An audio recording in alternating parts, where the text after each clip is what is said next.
Nel, ano ang nilalaman nitong action agenda ng DTI?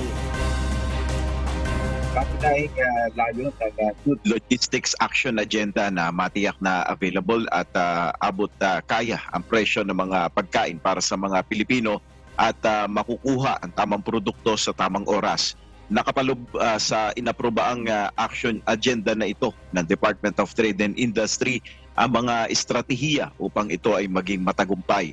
Kabilang na ang pag-revolutionize ng food distribution system ng bansa, pagbawas sa transport at logistics cost, pagdaragdag ng pamumuhunan sa logistics infrastructure, partikular para sa transportasyon at storage at pagdugon sa problema sa supply chain.